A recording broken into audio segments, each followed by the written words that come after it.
Hello everyone, this is Defense Politics Asia. This is the summary for day 66 and 67 for 30th of April and 1st of May. And I want to let you know, Commander, that the nuclear missile is now ready to fire. You just need to press the like button and it will be launched towards the designated target. So countdown to launch. Commander, please be ready to press the like button in 3, 2, 1. Blast off.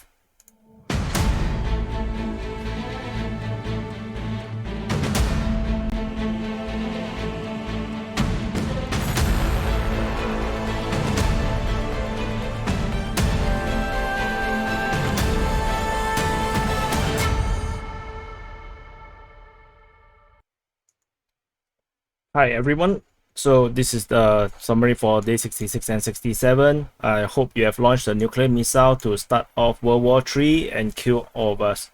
So I didn't manage to find time to do the summary for yesterday, so I decided to just combine the two since there isn't really a lot that have happened. So first thing first, missile strike. The Russians has strike the Odesa airport.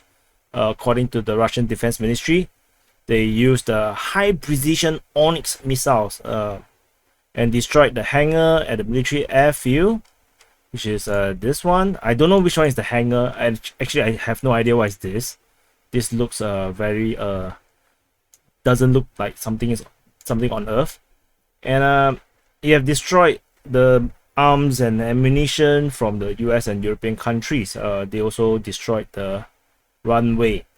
So the Russians are really, spending a lot of money trying to destroy the runways, and then the Ukrainians will just repair it and then they have to destroy it again. So not sure how much value of the ammunition and arms they have destroyed.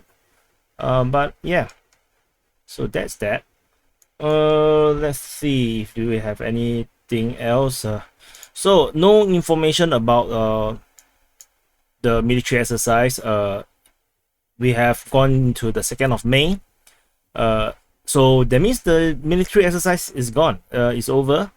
We have not seen any Ukrainian invasion into Transnistria.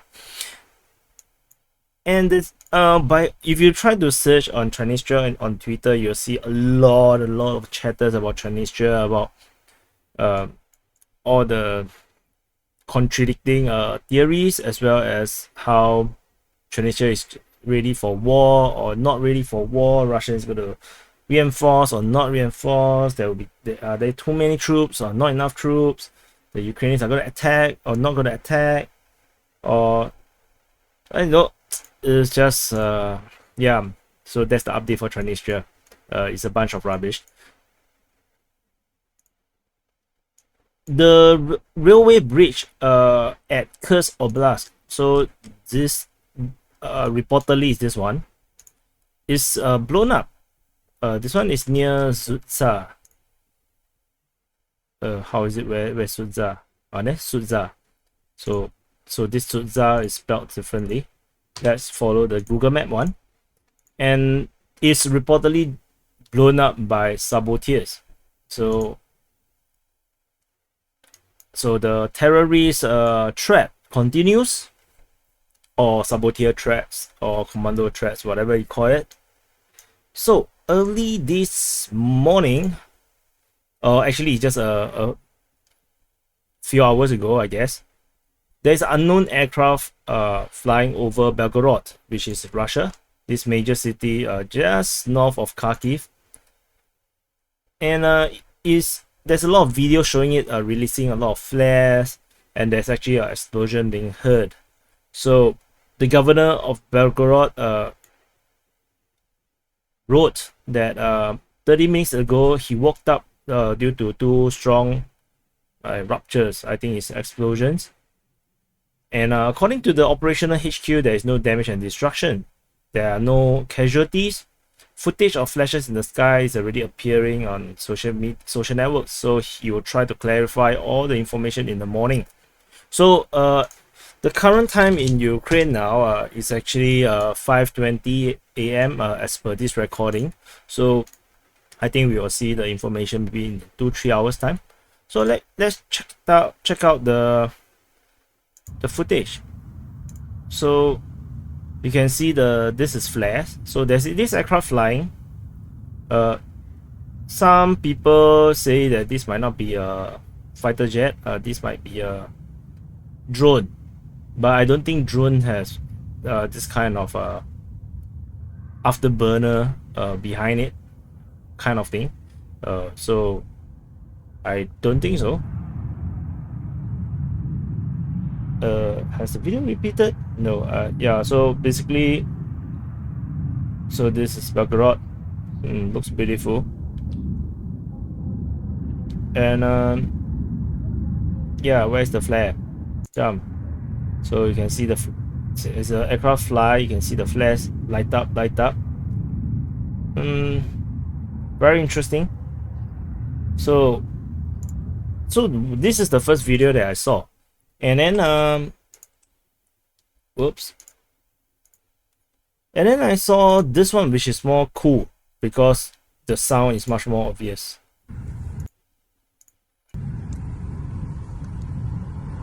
Okay.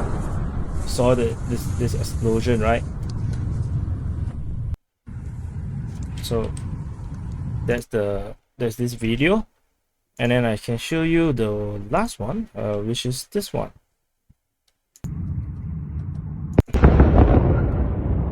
So you can hear the explosion.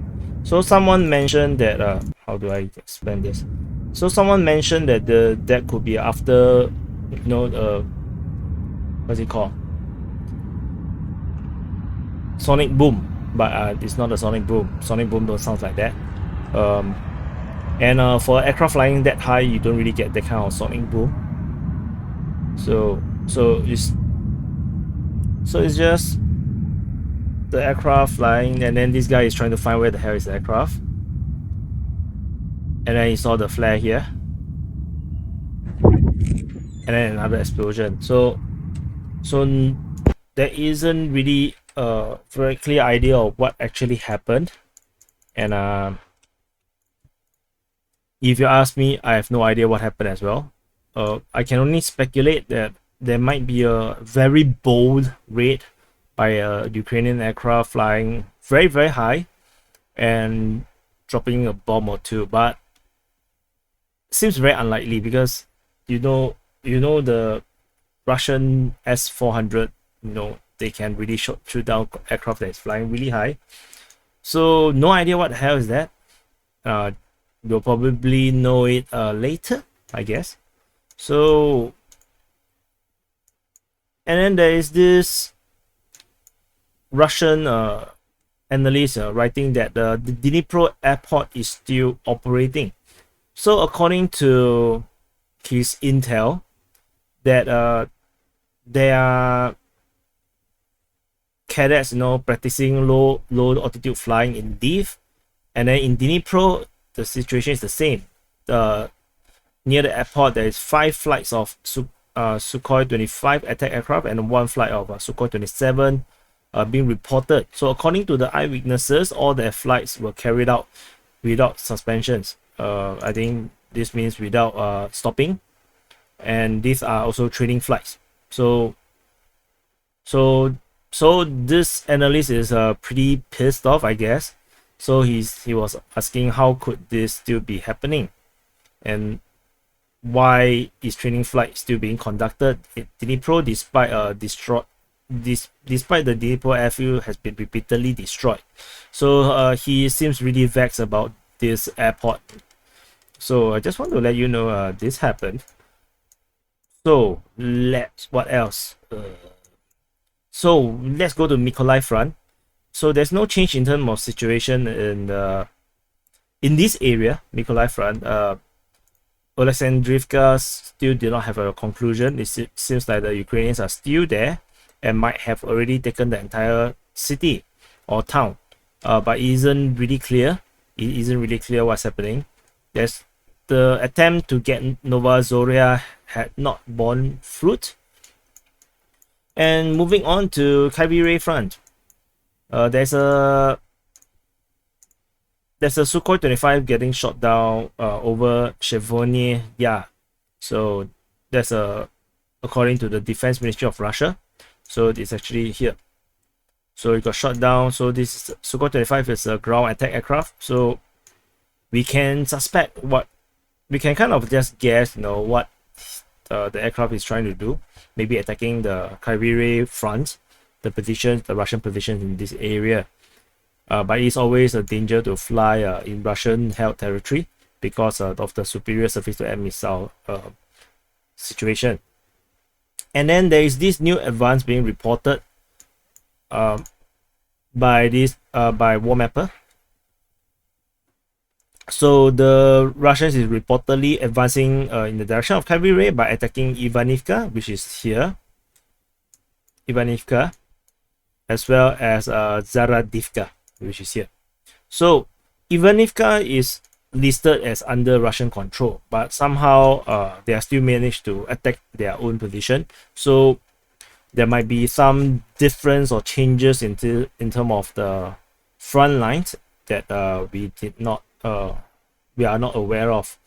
According to another the War Mapper's map, the way how they draw is that there is this part is Russian, and then this part is actually disputed or allegedly Russian. So that's why they can kind of do an attack against a supposedly Russian position. So, but this is not how I do my mapping, because I thought that would be even more speculative. So this is how you do it, and so we shall see where this go.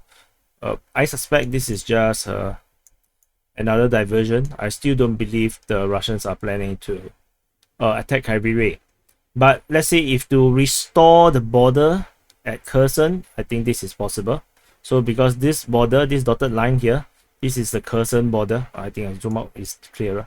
Yeah, so this is the Kherson border. I think the Russian forces in this area is still being tasked to just capture back also Korivka, Novovorovsovska, and all these locations along this area.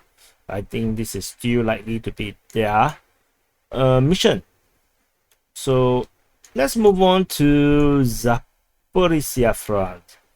At Zaporizhzhia Front, fighting continues at Huaypo and Velika Novosilka area. There's no changes to the front line.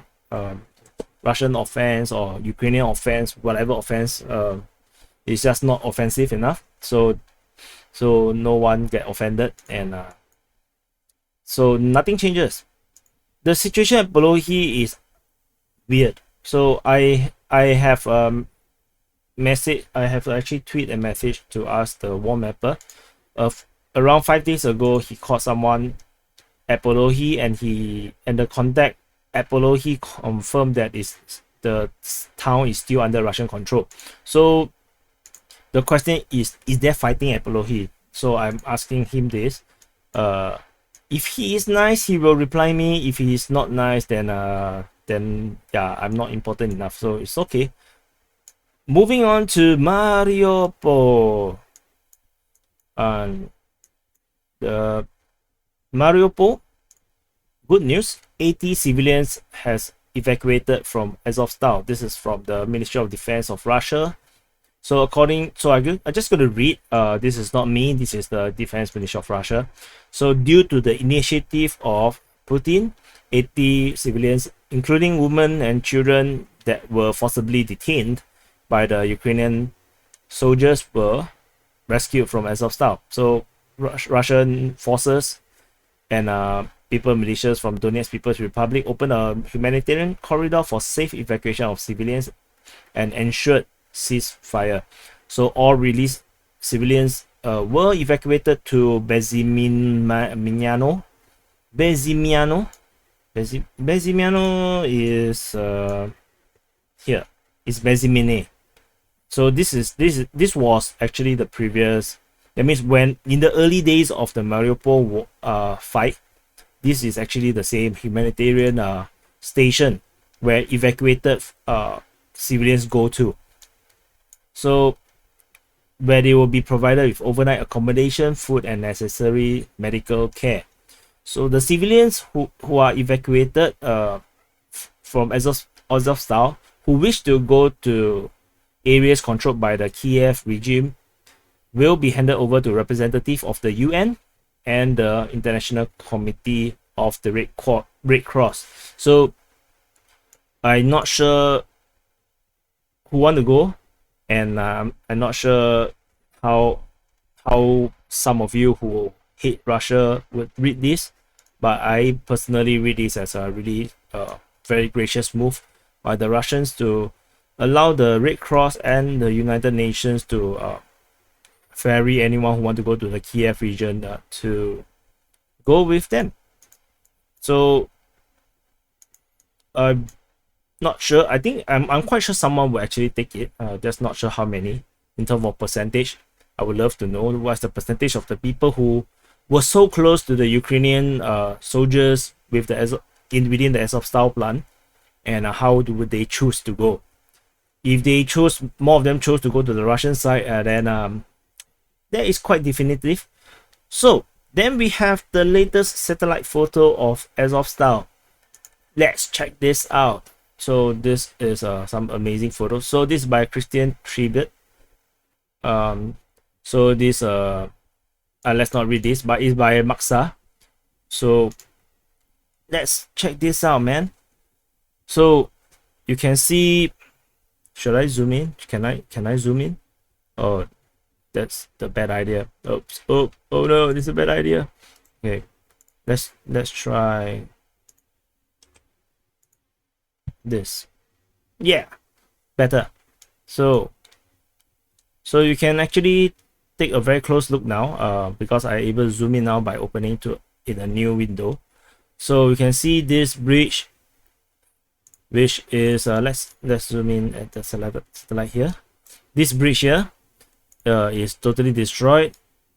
You can see, oops, and you can see the plant looks really rusty, very heavily bombed around here. You can see here there's also bombing in this region. Looks like some explosion here as well. Here as well. This part is heavily attacked. You can see the buildings here is like looks really in terrible shape. Further down, let's see. There's some artillery shells hitting these buildings here. You can see the holes on the top of the buildings. This part is definitely get flame throat by TOS-1 because it looks charred. What else do we see? Let's see. Someone didn't flush the toilet here. The buildings here looks also very smashed. So when we imagine things, right, when we imagine Azovstal, we keep looking at all these major buildings, right, but there's actually other buildings here that is significant, where there are actually a lot of military activities as well. So this is the part where they are actually fighting as well, and you can see all the damages all over the place. So check out all this. These are also look very heavily damaged. Definitely signs of TOS-1 in action or heavy artillery. Oh, this is terribly destroyed. Looks like this is one of the strongholds, where this seems like an area that is repeatedly hit, because this is not that bad. This is terribly terribly damaged. We can't really see people, because people is really small, because we can't even see a proper window here. So this is a massive place. So yeah, very interesting. And look at the city around here. It's totally, you can't call this flattened, but it's very rough. It looks really rough. So oh, check this out, man. So there is a lot of fighting around here apparently. Looks like there is some dug in positions around here. You can see all the artillery shells hitting these positions, which means that the Ukrainians might have used this forest line here, as well as some of this area to build trench lines. This looks like trench line to me. It seems like it. And you can see along the entire river here is just full of artillery holes everywhere. It's just everywhere. So this is the clear sign of how the fighting here was, because it wasn't so clear, before that. So now it's with this satellite image, it seems really clear how it was being fought. But of course, the situation now is purely within Azovstal only. So very interesting image. Hope you like it. So let's move on to the Donetsk Front. Donetsk Front situation no change, of course, when I talk about Velika Novosilka already. And in this area, similarly, it's still a stalemate. So Patrick Lancaster's May 1st video after a 10-day break. So some of you freaked out and asked me in the comment what happened to him. So other comments actually mentioned that he actually is having a rest, and he's actually back in action now. So he had this first May video.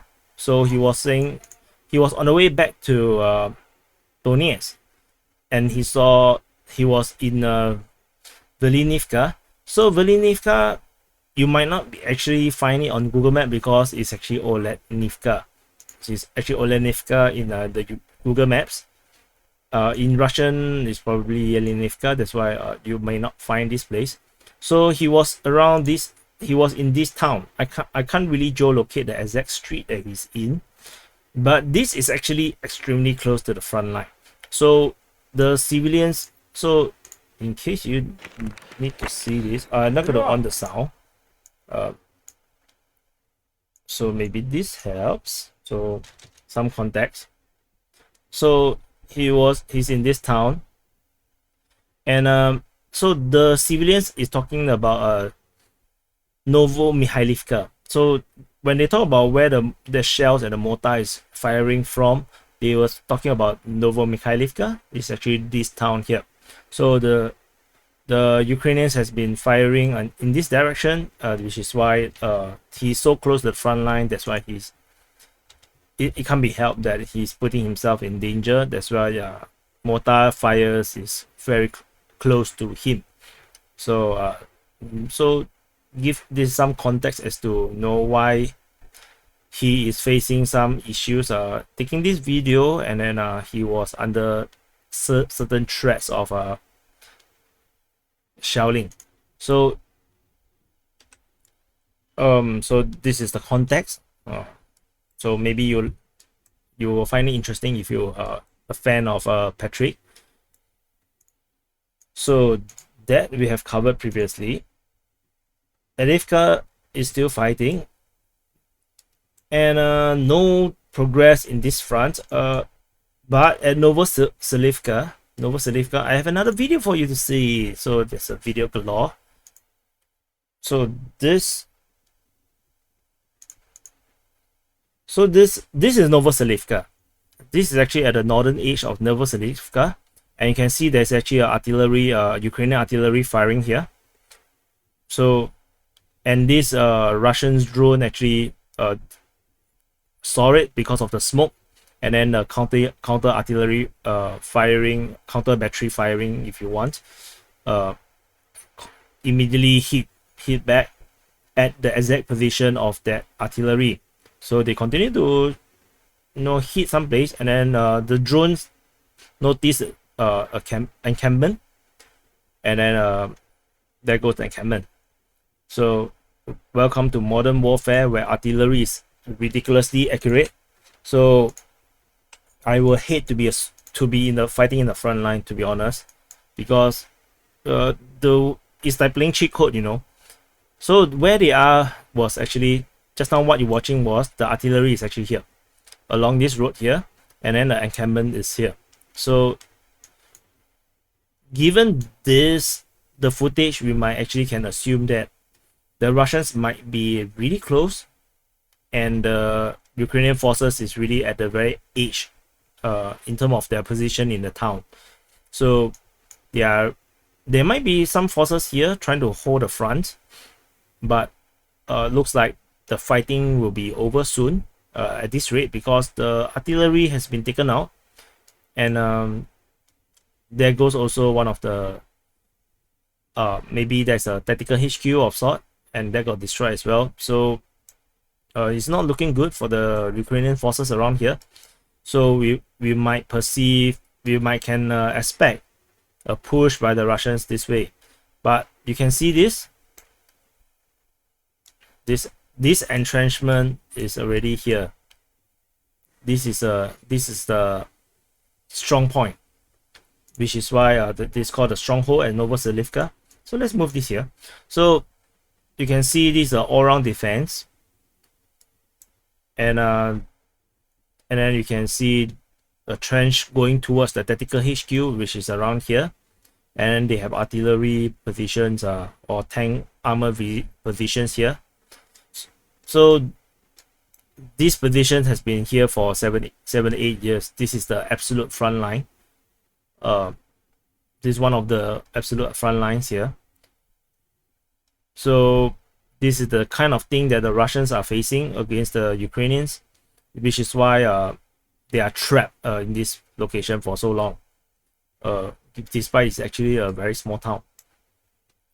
So that is the Donetsk Front. So welcome to the Luhansk Front. So at the Luhansk Front, we have some news. So the Chechens, let's show you this. So this. Oh, that's the video that. Nope, let's not show that. Okay, so there is this coordinate given based on the video that was published from Popasna, and the location is actually here. So as per usual, a 1 kilometer range, a radius, and we have the new front line now. So this represents if you ask me, some kind of a new milestone for the Russian forces at Popasna, because effectively now they have captured more than 50% now. From my estimation, it's probably 55 to 60% of the city. But still a long way to go, still a lot of fight to go, because they are only inching forward, 10 meters, 50 meters per day, 20 meters per day. So there is really slow progress at Popasna, the pimple of Luhansk. So moving on to further northeast of the Popasna, Orykhov and Nizhny still holds. The Russians have not been able to break through at this location. There is no news regarding the Luhansk Triangle +1, Borisky. There's no news about Borisky as well. In terms of Rubizny, there's no news as well. The Ukrainians might still be holding this position. I'm not sure if I covered this already. If I didn't, I want to repeat that again. Previously, I have the Russian pushing out in a bulge in this way, come out, taking all the way up to Belgorod. But because of this information that the Russians are bombing Novodruzhsk. How the hell I suddenly can't pronounce this? Novodruzhsk. Never mind, forget it. So this location. So because of this information, we can confirm that this is still not under Russian control. But repeating that seems to remind me that I've already told you this in the last summary. So I added this cross to indicate this bridge is destroyed. This bridge here is destroyed. So just in case we forget about this, because knowing this will help us have a better sensing of where the Russians can go next. So of course, this is the other bridge that was destroyed, the railway bridge. So the road bridge is still working now at the moment, as far as I understand. News. So welcome to the Izyum Front. So Izyum Front is rather quite a bit of things to talk about. The Russian forces is now reportedly going towards Ozene, which is here. This town, southwest of Yampil. So after capturing Yampil and probably consolidated it, they are now moving towards Ozone. So not sure fighting has occurred yet. One of the very enthusiastic pro-Ukrainian account immediately said the Russian forces have been repelled from Ozone, which I think is a bit premature, because I only just saw the information. There's no news regarding Liman. There's no update about Stavki. There's no information about Drubishchev. And fighting is last reported is that the Russians are fighting at Shendri Holov. And I'm not sure if I told you about this. I actually might have forgotten to tell you, or might never mind. So there's this artillery shelling of a Ukrainian position at Liman area, which is they put it 33 kilometers east of Izyum. Then they have this geolocation, which is exactly in this position. You see, it looks like a beautiful ditch tray kind of thing, where it looks like a perfect position to entrench yourself. And you can see, so you see, it looks like a really good entrenched position. And this, in that particular video, which is this one, you can see the location. This position is actually getting bombarded. And by this information, we can confirm that there is Ukrainian forces around here. So that's why I put Ukrainian position.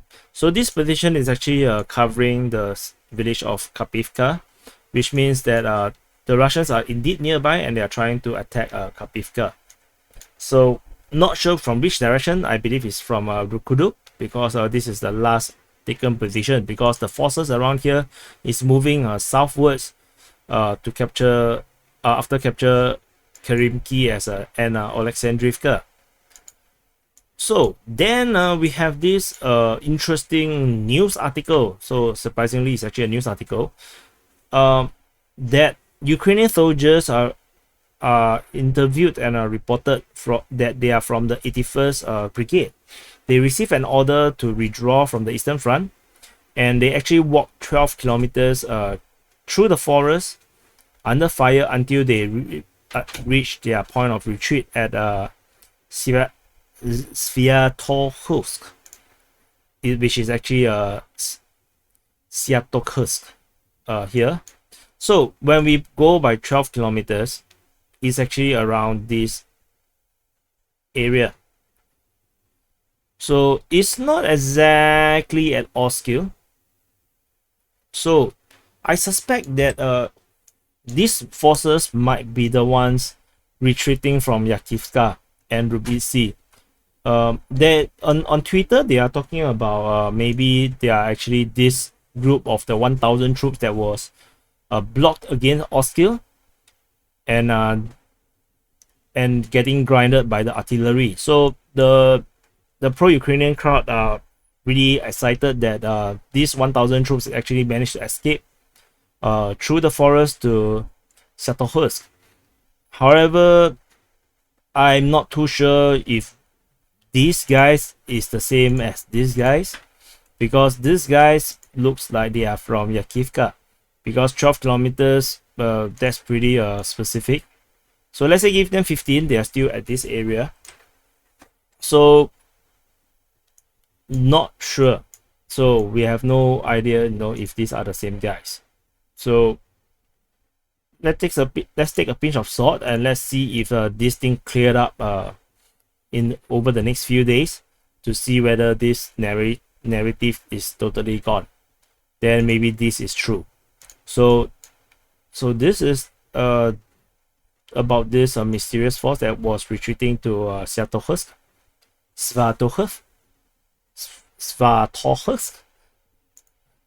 So anyway, I still don't know who is controlling Oskil at this moment. So coming to the Izyum, the south of Izyum, everything is a question mark. There's no update, no changes in terms of the front line. A lot of the same conflicting information is not updated. And however, we have two Ukrainian Sukhoi 24M, which is pretty specific. There's an M behind. Bombers that got shot down over Petrivsky. So let's move up a bit. Shot down over Petrivsky. So that is another two aircraft gone.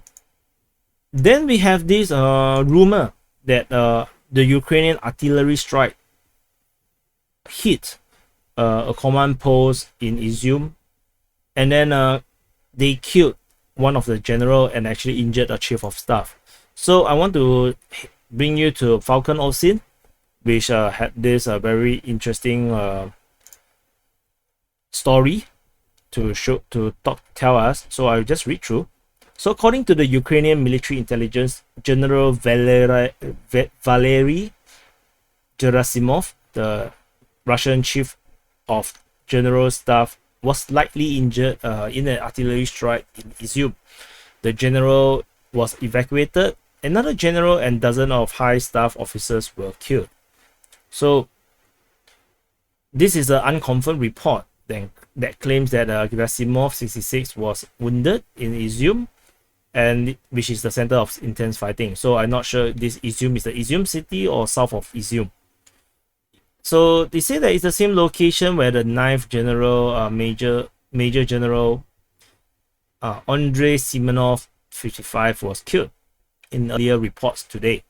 So this is the general that they have been claiming that was killed by the Ukrainian artillery. So an unofficial and unconfirmed Russian source reported that Gerasimov sustained a shrapnel wound in the upper third of the right leg without a bone fracture. So that's very specific. And then the Ukrainian government official Anton Geraschenko claimed the attack on Izyum was the very place where Gerasimov, who personally came to lead the attack on Slavyansk, was located. It claimed that 3 of General Gerasimov's entourage had been killed and the chief of general staff was evacuated. So Agent Stov media outlet reported he was flown out of the war zone initially by an Mi-8 military helicopters to Belgorod in western Russia. 3 Ka-52 attack helicopters circled as the Mi-8 transported him and other top brass. Then in Belgorod, he boarded the Defense Ministry 2154 plane, which flew to an unknown destination. So the founder of independent conflict intelligence team, Ruslan Leviev, said an eyewitness at the airport has seen Gerasimov board the plane unaided. So that is a very, very interesting story about this, and I find it also particularly surprising that the general need to be on the ground so close to the front line, and especially in an unsecured location. They should be in Kupiansk instead. They shouldn't be in Izyum. So this is way too close to the front line. This is not the 19th century or the 18th century or even the 15th or no Roman times. The generals don't have to be at the front line. So that's my thought about this. So moving on to Kharkiv Front. So if you have watched the quick update, I have reported that the Ukrainians have extended their border by capturing Verkhnaya Rohanka. Yeah, I can pronounce it. So previously the border looks like this. So they have captured this Verkhnaya Rohanka. However, they also reported in the same report that they actually also captured Prelizne, Slobidske, as well as Sorokivka.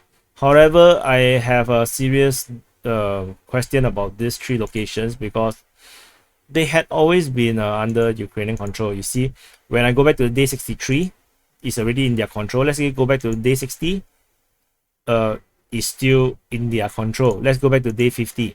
That's so between day 50 and day 60, the Ukrainians have captured these positions. Somehow they recaptured it again for no apparent reason. So let's take a pinch of salt. Maybe they just want to make it look nicer with more flags here, because they are watching my channel and they might not like only have one flag. They want to have 4 flags. So it looks like a table and it's more balanced. So I believe I have covered everything. Oh, okay, one more information. Remember in the last summary I talked about this mysterious fire at Sakhalin. The geolocation is wrong. So in the comments, someone gave me the corrected one. They say that I geolocated the wrong place, and this is actually the corrected place. And I reference it with the video, and I can confirm that this should be the more correct one. So thank you for the help. And this is the corrected position. It's on the west side, and instead it's not on the eastern side. So thank you so much for your help. Ultimately, I'm just a normal guy. I just happen to read a lot, and then I just happen to be telling you guys what's happening.